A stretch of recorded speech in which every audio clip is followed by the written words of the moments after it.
Mr. McMahon, the documentary. Welcome to the Cult of Wrestling, guys.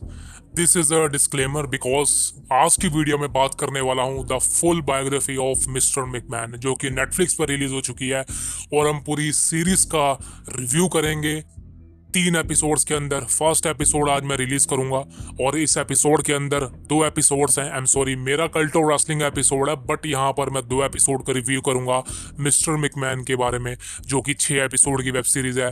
और आज मैं 2 episode को रिलीज करने वाला हूँ और इन 2 एपिसोड्स के अंदर आपको भरपूर जानकारी मिलने वाली है। फर्स्ट, मिस्टर मैकमैन की, उनकी फैमिली की, किस तरह से उन्होंने डब्ल्यूडब्ल्यूई कंपनी को शुरू करा, what is the history, the biggest superstar in professional wrestling के साथ किस तरह से बिजनेस को स्टार्ट किया, वेन्यू सिलेक्ट किए, मोस्ट कॉन्ट्रोवर्शियल चीजें क्या हुई, डब्ल्यूसीडब्ल्यू कंपनी के साथ शुरुआत, ब्रेट द हिटमैन हार्ट के साथ मोस्ट बड़ी कॉन्ट्रोवर्शियल चीज, the most controversial owner, businessman, superstar, mister McMahon, Vincent Kennedy McMahon. The documentary is released by us right here. So please take a watch. Thank you very much. This is a Cult of Wrestling, guys. So welcome to the Cult of Wrestling. आज की video में बात करने वाला हूँ, review करने वाला हूँ एक्चुअली पूरी मिस्टर मैकमैन द डॉक्यूमेंट्री को। अब देखिए भाई, ये पूरी डॉक्यूमेंट्री को मैं देख चुका हूँ। अब पूरी डॉक्यूमेंट्री का रिव्यू देने वाला हूँ। क्या क्या चीज़ें इसमें हैं, कितने एपिसोड्स हैं, सब बताने वाला हूँ। इसकी घटना सच्ची है या काल्पनिक है, क्या एडिटेड किया गया है फुटेज को। जैसे कि विंस मैकमैन ने रिसेंटली 2 दिन पहले सोशल मीडिया पर एक ट्वीट किया था। उन्होंने लिखा था कि जो नेटफ्लिक्स पर उसकी डॉक्यूमेंट्री आ रही है मिस्टर मैकमैन के नाम से, वो मेरी अथॉरिटी के अगेंस्ट हुई है, जो मुझसे इंटरव्यू लिया गया उसके अगेंस्ट हुई है, मतलब उसी के अकॉर्डिंग हुई है। बट इसमें कुछ फुटेजेस को कुछ एडिटिंग की गई है, जिसकी वजह से मुझे और गलत दिखाया जाएगा, जिसकी वजह से मेरे कुछ डिसीजंस को, मेरे पे लगे एलिगेशंस को सच प्रूफ करा जाएगा वो एडिटिंग के थ्रू। वही विंस मैकमैन ने 2 दिन पहले सोशल मीडिया पर ट्वीट करा था, वो मैं आपको सब दिखाने वाला हूँ क्या ट्वीट किया था।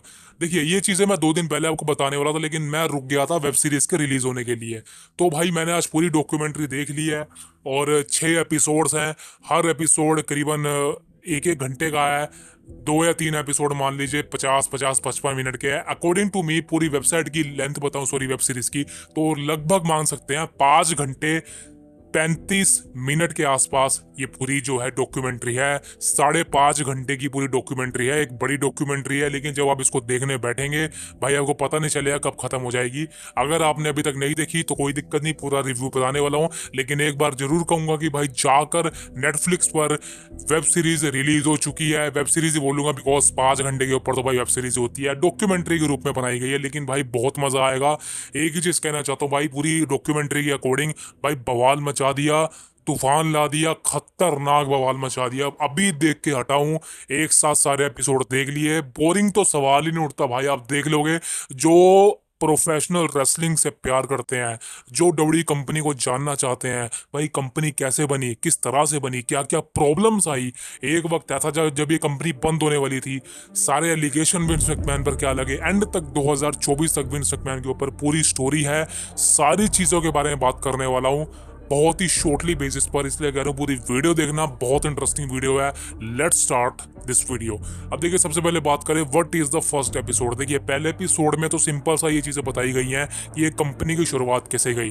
विंस मैकमैन का फादर यानी कि विंस जे मैकमैन, जो कि एक प्रमोशन को प्रमोट करता था, जैसे कि मान लीजिए 10-15 लोंडे उठा गए, उसको लड़वा दिया आपस में, तो कुछ पैसे ऑडियंस दे देती थी। तो वो काम था इनका, जैसे कि एंडी शोज वाले करते हैं। एंडी शोज के प्रमोशन हम देखे ही होंगे, वहाँ पर करीबन आप लगा लीजिए 100-200 पब्लिक होती है और उनके बीच में रिंग लगा दी जाती है, वहाँ पर 2 सुपरस्टार लड़ते हैं। वही काम विंस मैकमैन के बाप का था, वो ये काम करता था। लेकिन धीरे धीरे उसका जो ये स्पोर्ट्स था और पॉपुलर होता गया ऑडियंस के बीच में, यूएस के बीच में। वहाँ पर ऑडियंस बढ़ती गई, 100 से 500 हुई, 500 से 1000 हुई, 1000 से 10,000 हुई, 10,000 से 20,000 हुई। तो ये बढ़ती गई बढ़ती गई बढ़ती गई। तो उस तरह से इनका बिजनेस चलता गया और आगे तक खींचता गया और आगे तक खींचता गया। अब इन सबको एक बड़े सुपरस्टार की जरूरत थी। नंबर 1 सबसे बड़ा सुपरस्टार डब्ल्यूडब्ल्यूई कंपनी में उस समय का, यानी कि 80s की बात कर रहा हूँ मैं, एक ही था, हल्क हगन। वैसे एक नया सुपरस्टार था। हल्क हगन का असली नाम कुछ और है, ये नहीं है, कुछ टेरी नाम से है। लेकिन उस समय हल्क हगन नाम से इन्होंने उसको प्रमोट किया और एक उतारा जंग में और हल्क हगन के नाम से अपनी कंपनी को प्रमोट किया। उस समय कंपनी का नाम WWF नहीं था, उस समय कंपनी का नाम ऑल अमेरिकन रेसलिंग था, ऐसा कुछ था।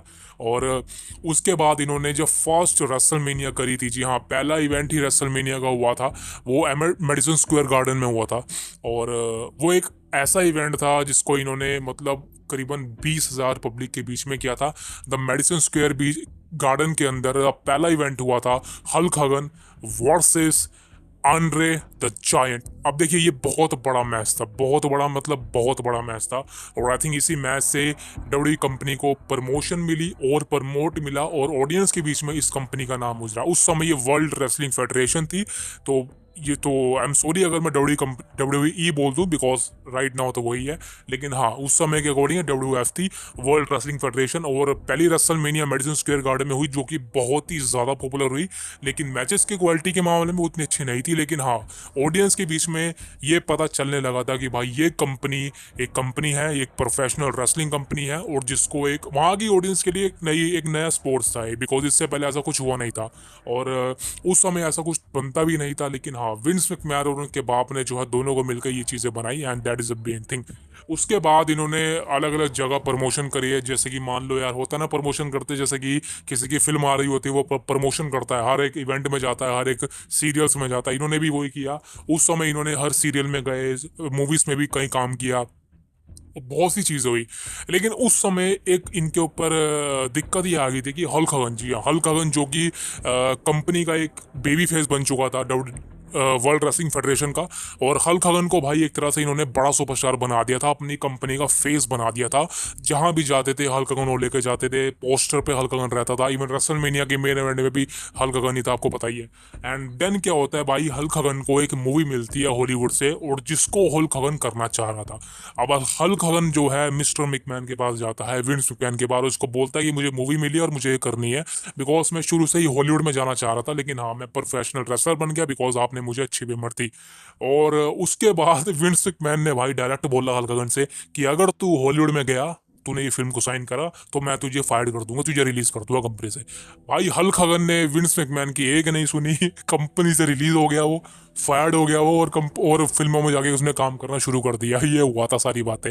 आप सोचो कि भाई हल्क हगन मेरे अकॉर्डिंग ये फर्स्ट बंदा था जिसने विंस मैकमैन के ऑफर को रिजेक्ट कर दिया। उसने बोला अभी तेरी ऐसी की तैसी, मैं तो भाई हॉलीवुड में ही काम करूंगा। और उस समय भाई ऐसा होता था, उस समय भाई आपको पता है सोशल मीडिया तो कुछ भी नहीं था, इंटरनेट मोबाइल कुछ भी नहीं था और किसी की धाक जमती नहीं थी। उस समय भाई हल्क हगन ने डायरेक्ट बोला विंस मैकमैन को, भाई मैं कंपनी में काम ही नहीं करता, मैं रेसलर नहीं हूँ, मैं फिल्मों में काम करूंगा। और हल्क हगन ने 10 साल फिल्मों में काम किया और वो हुआ। और उसके बाद भाई देखिए विंस मैकमैन के लिए पहाड़ टूट पड़ा था, बिकॉज उसके बाद जो है कोई मेजर चीज़ नहीं हुई थी। मेजर चीज़ मतलब कोई ऐसी चीज़ नहीं हुई थी कि उसकी कंपनी को वो प्रमोशन मिले। रेसलमेनिया 4 हुई, वहाँ पर भी हल्क हगन था बिकॉज फिल्मों में जाने से पहले उसने वहाँ पे मैच दिया था अगेंस्ट अल्टीमेट वॉरियर। और that is a major thing because क्या था कि हॉलीवुड में तो हल्क हगन काम कर रहा था, लेकिन उसके साथ साथ भाई विंस मैकमैन को ये बात पता चली कि देखिए हल्क हगन को वापस आना मुश्किल है, लेकिन हल्क हगन को हम as a part timer sign कर सकते हैं, जो कि बहुत इंपॉर्टेंट चीज़ है। तो उन्होंने हल्क हगन को as a part timer sign किया बिकॉज आपको पता है भाई हॉलीवुड में हमेशा काम तो नहीं रहता ना, हमेशा काम तो नहीं रहेगा बिकॉज हल्क हगन वो बहुत बड़ा सुपरस्टार नहीं था उस समय का जो हॉलीवुड में काम कर सके बहुत बेहतरीन तरीके से। एक फिल्म मिल गई मस्त है, ठीक है। लेकिन हाँ विंस मैकमैन ने कहा कि कोई दिक्कत नहीं है, तू रेसलिंग भी कर, तू मूवी भी कर, लेकिन सबसे बड़ा टाइम तेरे को रेसलिंग में देना पड़ेगा। तो भाई हल्क हगन ने विंस की बात मानी और दोबारा से रेसलिंग में रिटर्न किया। रेसलमेनिया 4 आपको याद होगी वेम्बली स्टेडियम में हुई थी, आई गेस बहुत बड़ा स्टेडियम था, वेम्बली में हुई थी या फिर US के अंदर हुई थी, कहीं हुई थी शायद, उस समय तो भाई हम पैदा भी नहीं हुए थे। लेकिन Hulk Hogan versus ultimate warrior के बीच में मैच हुआ था, बहुत बड़ा मैच था। और आई थिंक हल्क हगन एक ऐसा बंदा बन गया था कंपनी के लिए जो टॉप मर्चेंडाइज सेलर था, टॉप टिकट सेलिंग था और अमेजिंग काम कर रहा था। उस समय अल्टीमेट वॉरियर भी हल्क हगन के स्थान पर आना चाह रहा था और उसने अल्टीमेट वॉरियर ने हल्क को हरा भी दिया था रेसलमेनिया में आई थिंक, और WWE कंपनी का चैंपियन बन गया था। लेकिन हल्क हगन की जगह भाई उस समय लेनी बहुत मुश्किल थी बिकॉज होगन के पास कहीं ना कहीं बच्चों का एक फैन फेवरेट था वो, बड़े बड़े सुपरस्टार के लेवल से वो काफ़ी ज़्यादा हाई लेवल पे था।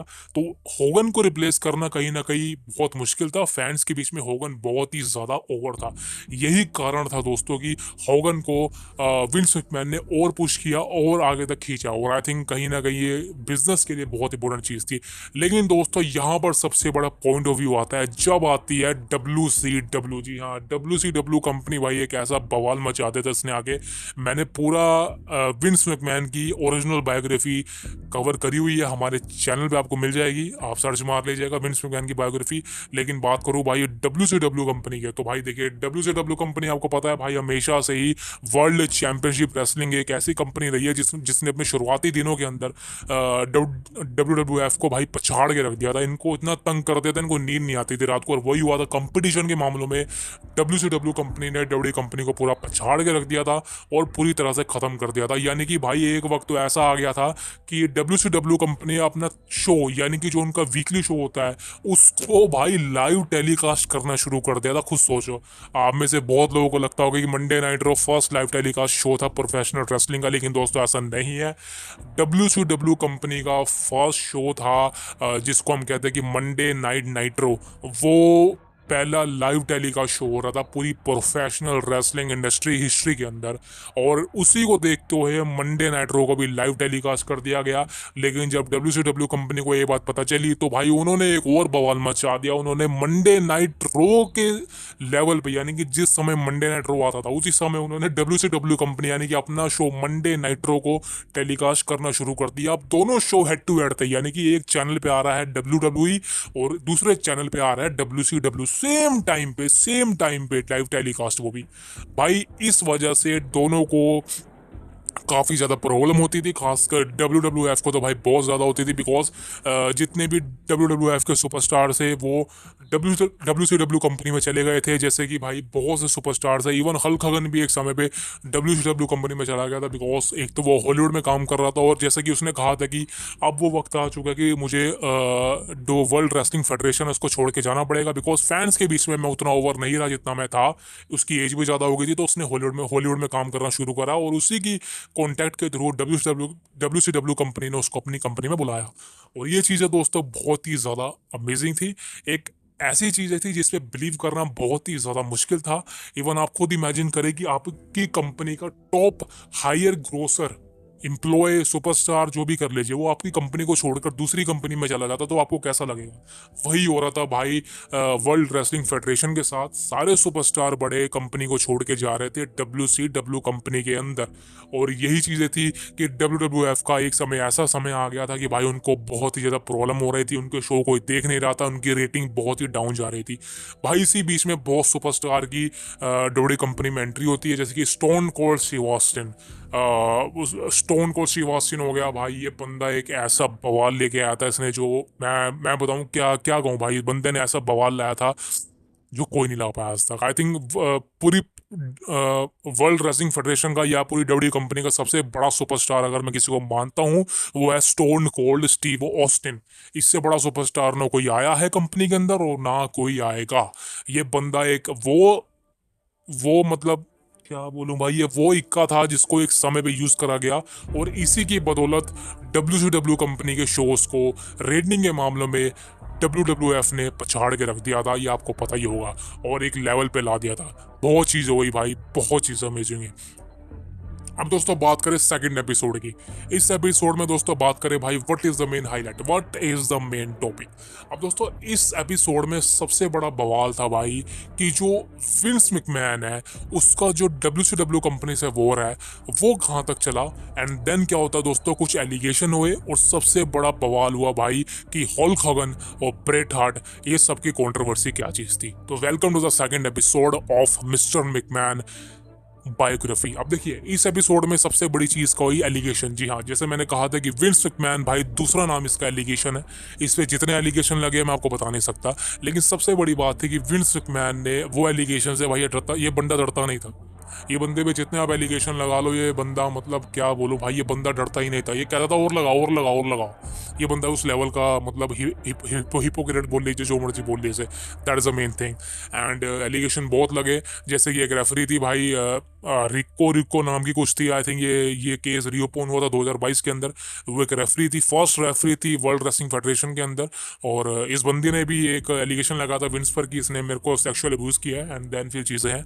और ये केस आपको रीओपन हुआ था 2022 में, जिसकी वजह से विंस रिटायर हुआ कंपनी से 2022 में, आपको याद होगा, सेम वुमेन थी, और ये चीज़ें हुई। लेकिन विंस मैकमैन बच गया भाई। उसके बाद काफ़ी और एलिगेशन लगे, जैसे कि इन्होंने टेलीविजन पर काफ़ी ज़्यादा ब्लड स्वेट दिखाए थे, अब ब्लड बाथ दिखाते थे। आपको पता भाई एटीट्यूड एटीट्यूड एरा थी भाई, उस समय बहुत खून खच्चर चलता था कंपनी के अंदर। किसी को भी देख लीजिए, हर मैच में खून होता था। जो इस समय आप ऑल एलिट रेसलिंग में देखते हो ना, वही सेम सिचुएशन चलती थी ऑल कंपनी के अंदर। लेकिन एटीट्यूड एरा में तो और गंदी होती थी। डी जनरेशन एक्स एक ऐसा ग्रुप था जिसने भाई एक सेक्सुअल एडिट ग्रुप था, 18+ ग्रुप था। इसने वो वो सारी हरकतें करी हैं जो व्यूअरशिप को गेन करी जाए। लेकिन हाँ, एक चीज़ कंपनी के लिए बहुत अच्छी हुई कि इन्होंने ये सब चीज़ें दिखाकर, जैसे कि D generation X, Shawn Michaels, Stone cold Steve Austin, ये सब चीज़ों के अकॉर्डिंग, अंडरटेकर के अकॉर्डिंग भाई एक ऐसा इन्होंने सिनेरियो बना लिया था कि WCW कंपनी को खत्म कर दिया था पूरी तरह से। WCW कंपनी को कोई नहीं देखना चाह रहा था, वहाँ पर इवन बड़े बड़े सुपरस्टार भी गए थे, लेकिन भाई कोई फायदा नहीं हो रहा था, बिकॉज जो विंस मैकमैन ने एटीट्यूड एरा बनाई थी, वहाँ पर एक ऐसी चीज़ें लेके आया था कि लोगों को बिलीव होने लगा था कि भाई ये ही रेसलिंग अच्छी, यही कंपनी है। जो कंपनी एक समय पे खत्म होने वाली थी, स्टोन कोल्ड स्टीव ऑस्टिन ने और बड़े सुपरस्टारों ने उस कंपनी को बचा लिया, एटीट्यूड एरा ने उस कंपनी को बचा लिया, और विंस मैकमैन की company world Wrestling federation still alive रही उसी वजह से। लेकिन यहाँ पर सबसे मेन चीज़ आती है भाई, ब्रेट हार्ट। जी हाँ, ये बंदा एक वो बंदा है, मतलब इस बंदे के बारे में क्या कहूँ यार, ये बंदा, मतलब अगर मैं कोई कहूँगा ना, जो बंदा सबसे ज़्यादा कंपनी से नफरत करता है वो ब्रेट हार्ट है। अब इसमें ब्रेट हार्ट की गलती बिल्कुल भी नहीं है। अगर आप सोचेंगे भाई ब्रेट हार्ट की गलती, बिल्कुल भी नहीं। ब्रेट हार्ट के साथ कुछ ऐसा हुआ था जो उसको पसंद नहीं आया था। जैसे कि भाई उसको उस समय पुश दिया गया जब उसको लग रहा था कि उसको कंपनी जाना चाहिए। मतलब मैं आपको चीज़ बताता हूँ, मान लीजिए आपने कोई कोई चीज़ आपकी डिमांड है, और आप पिछले 1 महीने से वो डिमांड चाह रहे हैं कि आपकी पूरी हो जाए, लेकिन वो डिमांड पूरी होती है एंड में जाके, और एंड में जाके आपको लगता है कि भाई अब तो शो ही खत्म हो गया, अब डिमांड पूरा करने का क्या फ़ायदा, जब आपको उस डिमांड की ज़रूरत थी तो वो डिमांड पूरी नहीं हुई आपकी। वही चीज़ें ब्रेट हार्ट के साथ हुई थी। ब्रेट हार्ट को विंस मैकमैन को पता चल गया था कि ब्रेट हार्ट जो है कंपनी को छोड़ सकता है, बिकॉज उसका कॉन्ट्रैक्ट खत्म होने वाला है। तो विंस मैकमैन ने ब्रेट हार्ट को पुश करना शुरू कर दिया अपने आखिरी दिन के अंदर, बिकॉज जिस वजह से ब्रेट हार्ट जो है वो कंपनी को रिसाइन कर ले, कंपनी को यानी कि वर्ल्ड रेसलिंग फेडरेशन को रिसाइन कर ले। यही रीजन था कि ब्रेट हार्ट को पुश दिया गया, उसको WWE कंपनी का चैंपियन बनाया गया। जी हाँ, वर्ल्ड रेसलिंग फेडरेशन का चैंपियन बनाया गया ब्रेट द हिटमैन हार्ट को। एंड ब्रेट हार्ट को पता था भाई ये चीज़ें क्यों हो रही है, ब्रेट हार्ट को पता था ये चीज़ें ये क्यों कर रहा है, बिकॉज जैसे ही कॉन्ट्रैक्ट खत्म होगा वो रिसाइन करवा लेगा, और उसके बाद दोबारा से पुश खत्म कर देगा, जोबर बना देगा। ब्रेट हार्ट को ये बात पता थी, वो दिमाग वाला बंदा था, लेकिन उसने ऐसा नहीं किया। उसने एंटी इन द रुकारा, और एक मैच हुआ था, विंस मैकमैन ने बुक किया था रेसलमेनिया के अंदर। रेसलमेनिया थी नहीं, sorry, I am sorry, Survivor Series थी 1997।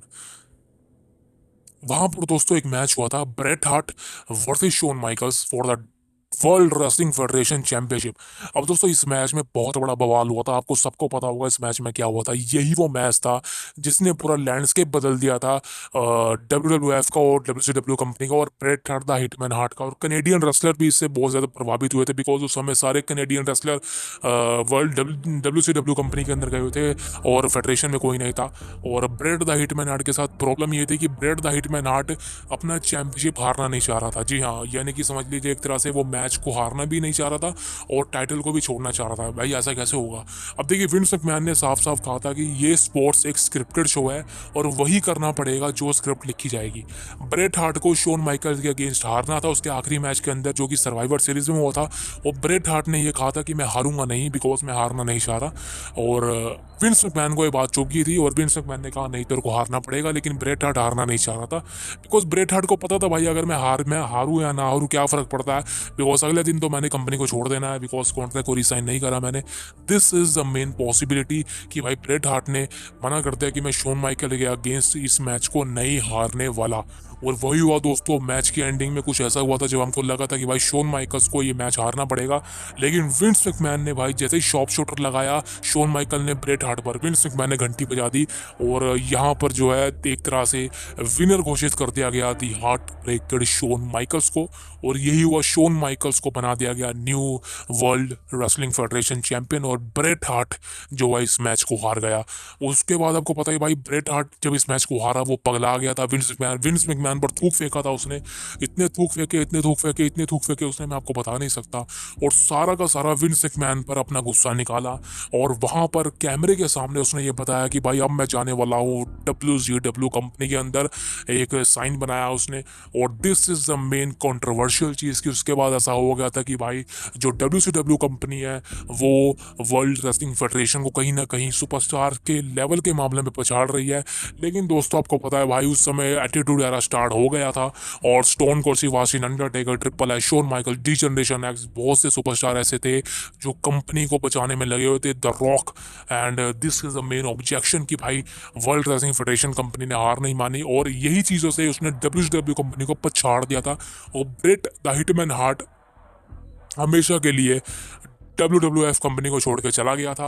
और बैक स्टेज तो भाई कुछ ऐसी चीज़ें सामने आई थी जो आपको बताऊंगा तो भाई आप कहोगे भाई ये क्या चीज़ है। जी हाँ, बैक स्टेज में एक माहौल याद है और अभी मैं ये डॉक्यूमेंट्री में देखा था। वैसे सारी चीज़ें मैं बता रहा हूँ ना, सारी डॉक्यूमेंट्री के अंदर है, कोई मैं अपने पास से मनगढ़ंत कहानियाँ नहीं बता रहा, जो चीज़ें मैंने देखी है वही बता रहा हूँ। अब जब देखेंगे तो मुझे कहेंगे जी हाँ ये दिस इज़ द रियलिटी। और बैक स्टेज में क्या होता दोस्तों, बैक स्टेज में हुआ था ब्रेट हार्ट ने विंस मैकमैन पर पंच मार दिया था, विंस मैकमैन का मुंह तोड़ दिया था, खून निकाल दिया था उसका। क्यों? बिकॉज विंस मैकमैन ने उसको चीटिंग से हरा दिया गया, बेल बजा दी गई। बिकॉज देखिए यार, विंस मैकमैन बिजनेस को बचाना चाह रहा था। विंस मैकमैन कभी नहीं चाह रहा था कि वो WCW कंपनी से हारे। और इवन जो उसकी उसी कंपनी का सुपरस्टार उसी कंपनी को छोड़ के कंपनी वो दूसरी कंपनी में जाना चाह रहे तो वैसा है। वैसे मैं आपको बता दूं दोस्तों, इसमें होने क्या वाला था, इसमें ये होने वाला था कि 1993 के आसपास एक डीवा चैंपियन थी फेडरेशन के अंदर जो कि वुमेंस चैंपियन थी। और सेम सिचुएशन ऐसे हुई थी, वो खतरनाक लड़की थी और उस लड़की ने भाई मैच हारने से मना कर दिया था। और उस लड़की ने मैच हारने से मना कर दिया और वो टाइटल लेके भागी थी। और वो टाइटल लेके वर्ल्ड रेसलिंग फेडरेशन का WCW कंपनी में गई, वहां पर उसने उसको वॉश आउट कर दिया, चला दिया गया, डंप कर दिया दूसरी कंपनी में जाके, समझ लो एक तरह से। वही सेम सिचुएशन ब्रेट हार्ट करना चाह रहा था। ब्रेट हार्ट चाह रहा था कि मैं एक डब्ल्यू कंपनी के चैंपियनशिप को लेके WCW कंपनी में जाऊँ और वहाँ पर जो है इसको वैनिश कर दूँ, उनके सामने डंप कर दूँ।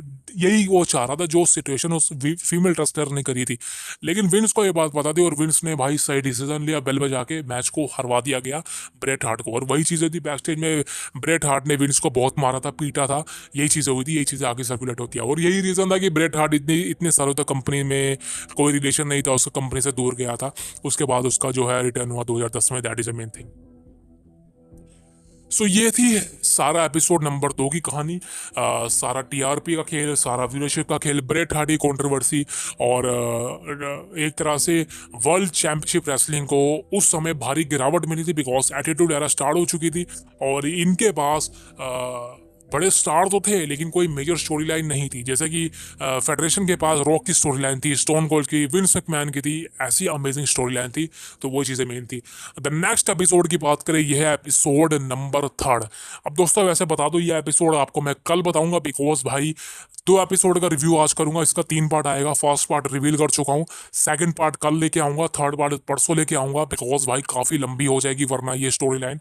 और 3 शोज लेके आने वाला, फर्स्ट एपिसोड रिलीज है इसका, सेकंड कल, थर्ड फोर्थ। वैसे 2 एपिसोड कॉन्ट्रोवर्शियल तरीके से रिलीज कर दिए हैं मैंने and this is a major highlight. तो भाई वेट करिए द नेक्स्ट 3 और 4th एपिसोड का, जो कि कल मैं आने वाला हूँ, रिलीज करने वाला हूँ अपने चैनल पर, यूट्यूब पर। So thank you very much, please subscribe the cult of wrestling for the latest news about WWE। भाई सब्सक्राइब कर दो, एपिसोड नंबर 3, 4 लेके आऊंगा एंड देन उसके बाद 5, 6 एंड देन जी हाँ, जो आप सोच रहे हो वो है, बिल्कुल जो आप सोच रहे हो, कंट्रोवर्शियल चीज़ें, एलिगेशन, जेनरल ग्रैंड, सारे लॉ सूट सब विंस मैकमैन पर लगे हुए हैं और इसमें सब कुछ रिवील करने वाला हूं। इसीलिए कह रहा हूं भाई सब्सक्राइब करना मत भूलिएगा द कल्ट ऑफ रेसलिंग को। कल मिलूंगा आपसे एपिसोड नंबर 3 और 4th में। Thank you very much, see you next, you tomorrow.